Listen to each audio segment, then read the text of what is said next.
Selamat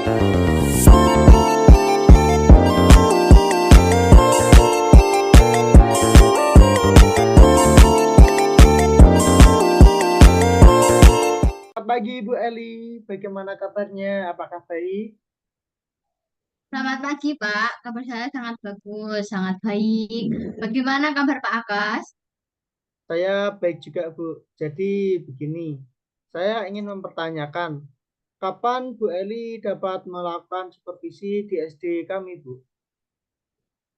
Untuk itu saya belum bisa menjawab, Pak, karena menyesuaikan jadwal sekolah dari guru kelas, gitu. Oh, baik Bu, nanti saya akan menghubungi guru kelasnya sepatnya. Mungkin besok pagi apakah Ibu mempunyai waktu yang luang? Kalau itu saya akan melihat dulu jadwalnya ya, Pak. Baik Bu, saya tunggu kabar baiknya. Iya, Pak. Makasih. Sama-sama Bu. Selamat pagi, Bu Elisa. Selamat pagi juga, Bu Rulis. Saya kepala sekolah dari SD Pelangi Sejati ingin memperkenalkan Bu Rulis kepada Bu Elisa. Silahkan. Baik, terima kasih Pak Akas. Selamat pagi Bu Elisa dan juga Pak Akas. Perkenalkan, saya Ibu Rulis, Kepala... Kepala Sekolah.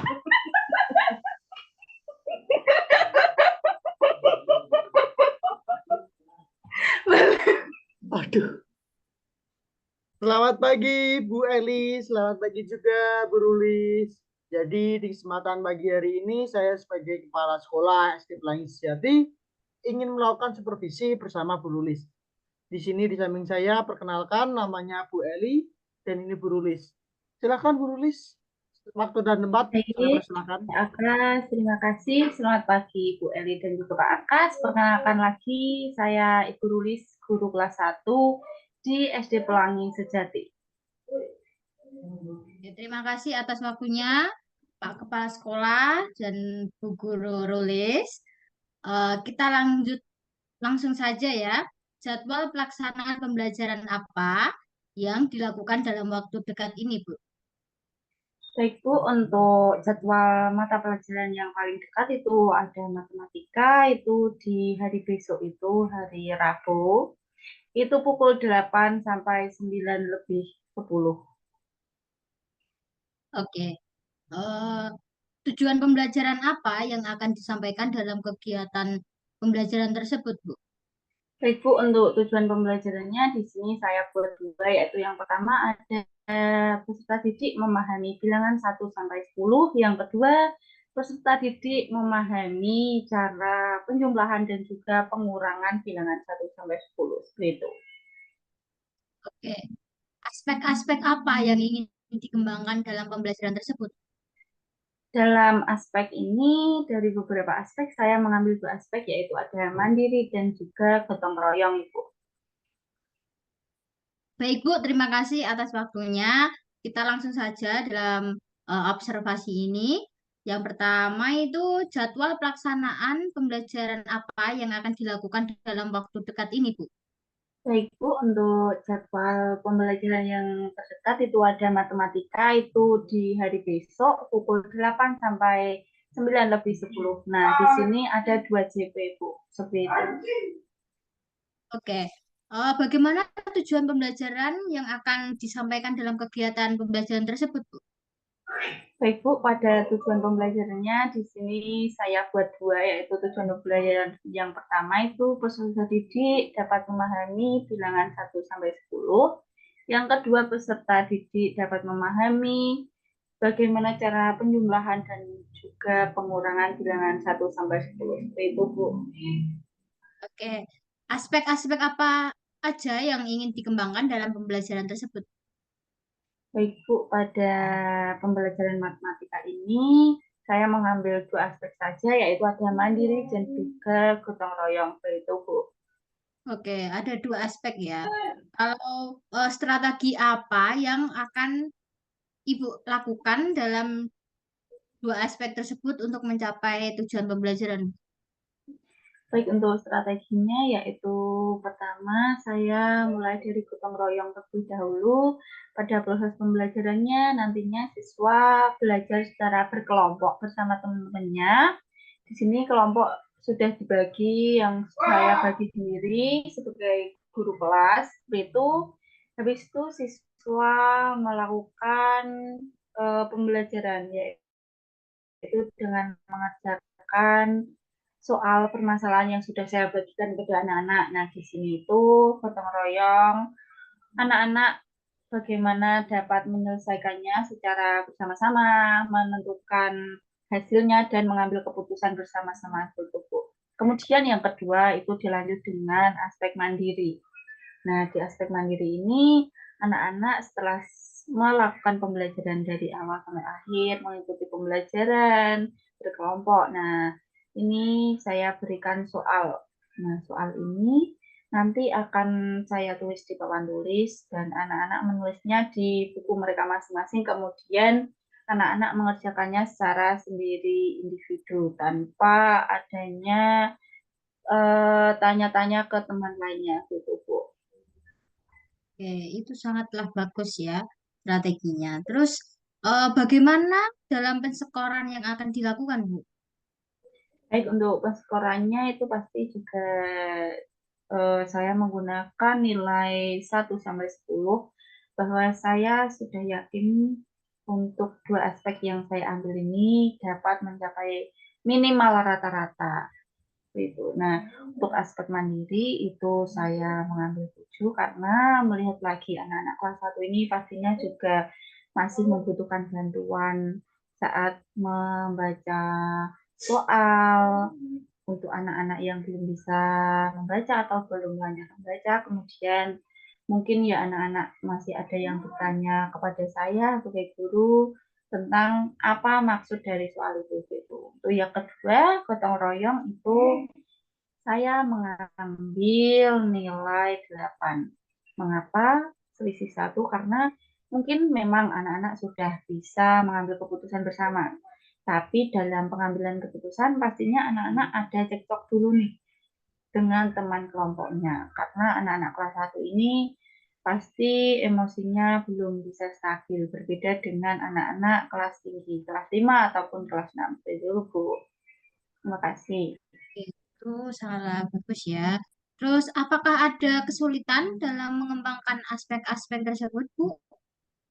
Baik, Bu, sejauh ini ya dari awal-awal memang ada kesulitan, tapi karena melihat lama-kelamaan berjalannya waktu ini sudah mengetahui karakteristik siswa-siswa kelas 1, jadi mungkin saat saya merancang pembelajaran ini sudah tidak ada kesulitan, Bu, karena sudah saya pertimbangkan bagaimana kriteria siswa, bagaimana kesiapan siswa untuk belajar, bagaimana lingkungan sekitar, dan juga media-media yang ada untuk digunakan dalam pembelajaran itu. Sudah tidak ada kesulitan saat saya merancang aspek-aspek ini. Terima kasih. Bagaimana kalau eh, tujuan pembelajaran itu belum tercapai dalam proses pembelajaran hari itu? Baik, Bu, yang saya harapkan ya tentunya semoga tercapai. Tetapi hal buruk kalau terjadi sampai tujuan pembelajaran tidak dapat tercapai itu ya mungkin dari 100% mungkin tinggal 20%, tinggal 1-2 siswa yang belum mencapai. Nah, di sini saya juga tetap menyiapkan soal, yaitu pengayaan dan juga remedial. Remedial ini saya tujukan kepada anak-anak yang belum bisa mencapai tujuan pembelajaran yang sudah saya buat. Kemudian untuk pengayaan saya berikan kepada siswa yang sudah dapat mencapai minimal rata-rata dan mencapai tujuan pembelajaran. Nah, dari kedua soal ini, Bu, itu pastinya juga tingkat kesulitannya itu berbeda, isi soalnya berbeda, gitu, Bu. Oke. Kalau gitu, untuk hari ini sekian dalam observasi ini. Terima kasih atas waktunya kepada Pak Aka sebagai kepala sekolah dan Bu Rulis sebagai guru kelas. Sampai jumpa di observasi berikutnya. Terima kasih.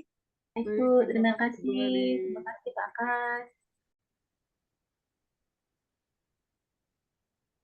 Baik, kembali lagi bersama saya, Bu Rulis. Pak Akas, tadi kan sudah melakukan observasi, dan kita akan melanjutkan pada tahap pasca observasi. Nah, untuk pertanyaan pertama, bagaimana proses? Apakah sudah sesuai dengan indikator-indikatornya, Bu Rulis? Baik, menurut saya dari proses pembelajaran tadi, Bu, yang sudah Ibu lihat dan juga Pak Akah lihat, mungkin ya prosesnya memang sudah tercapai semua, terlaksana semua, tetapi untuk capaiannya dari indikator yang saya buat, ataupun dari aspek-aspek dari mandiri ataupun gotong royong, mungkin belum ya, Bu dan Pak, karena melihat lagi ternyata situasi di kelas tadi itu masih ada cekcok anak-anak dengan kelompoknya begitu. Nah, mungkin ya karena itu kondisi yang sangat susah untuk dikondisikan ya, Bu, karena di kelas satu ini anak-anak itu kadang ya bisa diam, kadang masih seperti itu. Jadi ya, tetapi saya sudah memaksimalkan untuk bisa mengaturnya seperti itu, Bu. Untuk indikatornya dan tujuan pembelajarannya itu sudah tercapai, walau ya tadi ada sedikit problem, tetapi saya sudah merasa cukup puas dengan apa yang sudah anak-anak kerjakan dari berkelompok, mengikuti aktivitas lainnya, mendengarkan materi yang sudah saya jelaskan, dan juga mereka mengerjakan soalnya juga tadi sudah secara mandiri, tetapi hanya ada masalah di berkelompok tadi, Bu, itu. Oke, baik. Sesuai dengan hasil observasi saya tadi, saya melihat proses koci dari Ibu dan sudah baik, dan prosesnya sudah melalui alur Tirta. Dan Ibu sudah berusaha menggali dan memberikan pertanyaan kepada koci sehingga bisa menemukan solusi yang dihadapi permasalahannya dan sudah dialami sesuai dengan arahan. Gitu. Pertanyaan selanjutnya adalah kompetensi apa yang ingin dikembangkan untuk proses selanjutnya, Bu? Baik, untuk kompetensinya mungkin masih membahas pada mata pelajaran yang sama ya, Bu, yaitu matematika. Mungkin pada pertemuan selanjutnya itu kan juga masih ada materi yang sama, penambahan dan juga pengurangan, tetapi untuk bilangannya yang lebih tinggi. Seperti itu. Yang kemarin hanya 1 sampai 10, tetapi bilangannya untuk pertemuan selanjutnya itu 20 sampai 50 gitu. Untuk aspek yang ingin saya kembangkan mungkin kemarin sudah ada mandiri dan gotong royong. Nah, mungkin dari keduanya itu tetap saya pakai. Kemudian saya tambahkan dengan berpikir kritis. Nah, pada pembelajaran selanjutnya harapan saya itu anak-anak juga berkelompok dan juga mengerjakan soal secara mandiri, tetapi di sini saya menggunakan model pembelajaran yang berbeda, yaitu menggunakan PJBL, membuat proyek. Nah, dari situ nanti anak-anak bisa berpikir secara kritis. Di situ diharap anak-anak bisa menyelesaikan suatu produk dan proyek yang sudah saya berikan di setiap kelompoknya. Seperti itu, Bu. Terima kasih. Gitu. Saya harap semoga prosesnya berjalan dengan lancar ya, Bu, Bapak. Bisa lebih baik lagi. Terima kasih sudah diberi waktu untuk observasi hari ini. Ya, terima kasih semua. Terima kasih Bu Elizabeth Terima karena kasih sudah Bu Elizabeth. meluangkan waktunya untuk melakukan observasi.